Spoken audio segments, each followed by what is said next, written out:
Hello everyone, my name is Mandrell Drake. I'm here today talking with Dr. Cassette Dorma. She is the Medical Director of Southwest Family Medicine Associates and the Medical Director of Mind and Body Center. Dr. Dorma, thank you for being here with us today. Yeah, thank you for having me. And I have a few questions for you. How often do you recommend performing a self-breast exam, and what are you looking for when doing so? Okay, so now this is going to come as a little bit of a shocking news. We actually don't recommend self-breast exams anymore. Okay. I know, right? You're just like, what? Right. I thought that was something that we did to actually try to find breast cancer early. Mm-hmm. So really the reason is because breast self-exams don't actually decrease the incidence of cancer, and sometimes you actually get false testing because of it. Now, that is not to say that it's not important to be fully aware of your breasts and to notice anything that might be changes in your breast that you bring to our attention.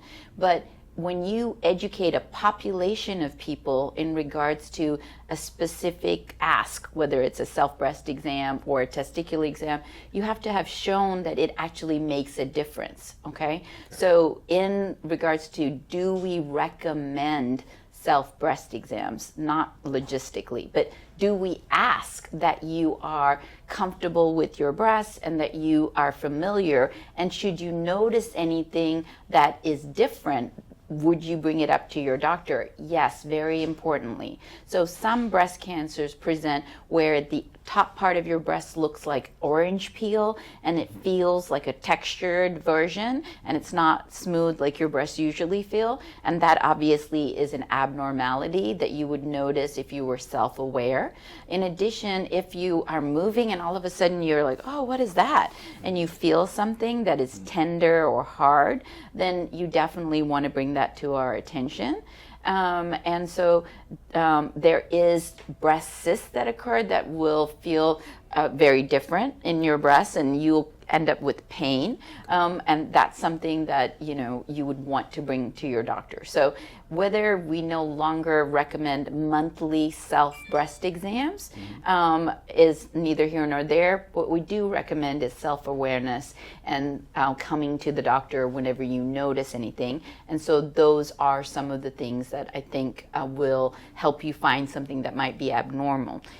When you feel your breasts, one way I teach patients to kind of understand what might be a normal breast tissue, because breasts tend to be lumpy, bumpy, right? So everything can feel abnormal, which is why we don't really recommend it as we used to. But some things that I teach them is if you feel the top of your knuckle, and when you feel a mass, if it feels like a knuckle, then and it's hard and doesn't move, then that's definitely you want to come in and talk to your doctor.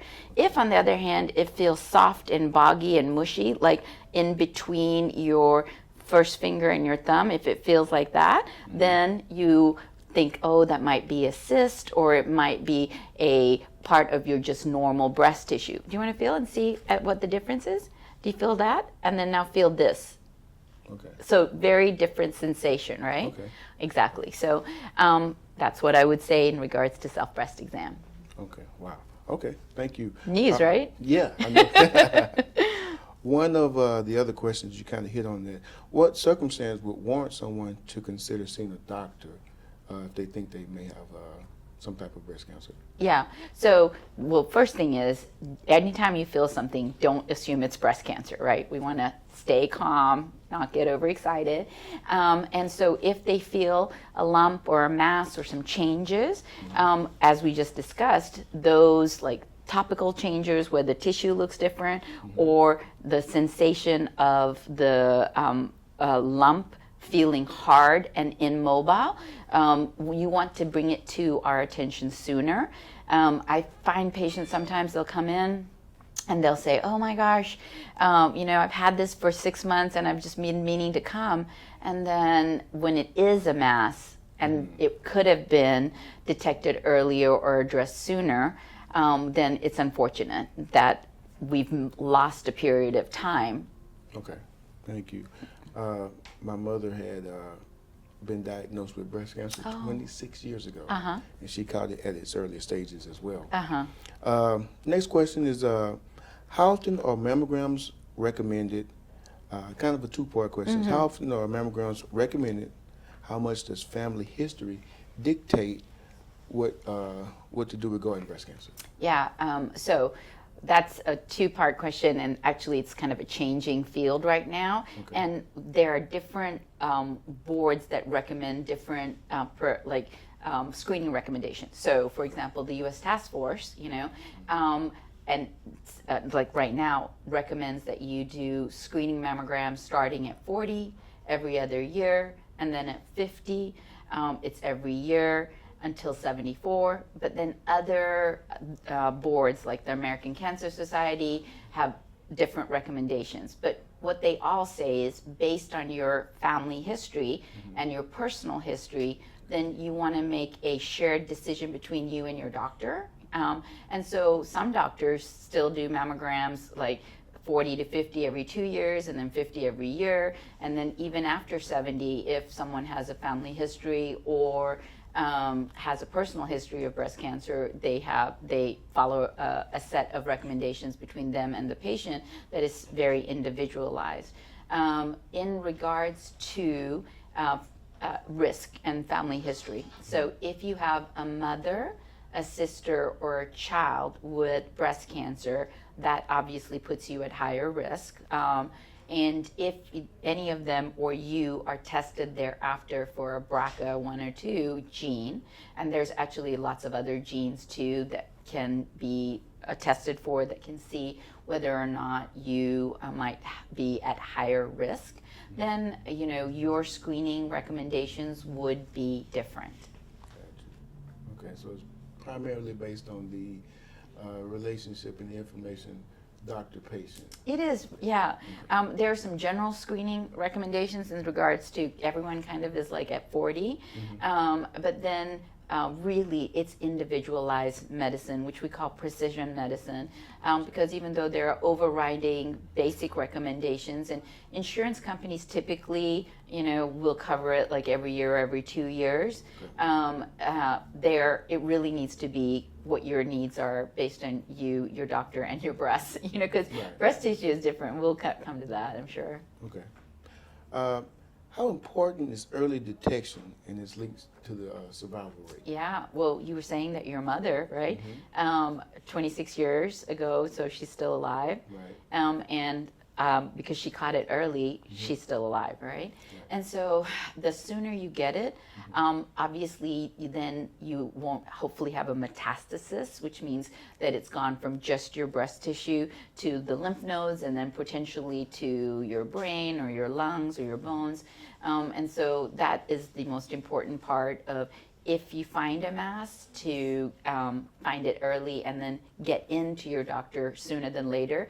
Mammograms being the most sensitive way of finding them, not self-breast exams. So when sometimes people think, oh, I'm doing my exam and I don't feel anything, that's not adequate and will not actually prevent or protect you. What you really need to do is get a mammogram, and the mammogram is the most sensitive way of finding it early, thereby preventing it from metastasizing, which will increases your chances of actually treating and curing it. There's no reason, how many people do you know that have cancer and have survived it? So there's no reason that if you do have cancer, we can take care of it. Okay. Really quick question that's off topic that I didn't send to you. Men and breast cancer, is that a thing? It's a real thing, Okay. So if a man has a risk of breast cancer with, again, first-degree relatives, then they too are at higher risk. Now, the rate of breast cancer in men is much lower, but it is still doable. And most men are found through feeling a lump. Right? Because we don't do screening mammograms on men. Right. And so they would have come in saying, hey, doc, what's this? Which, unfortunately, by that time, it's pretty big, right? By the time you feel a lump. Okay. Thank you for that information. Okay. Final question. Education and awareness in general is paramount. Can you give any new or updated information that people should know, in advances in medicine, survival rates, or any new information about breast cancer that you think we should know?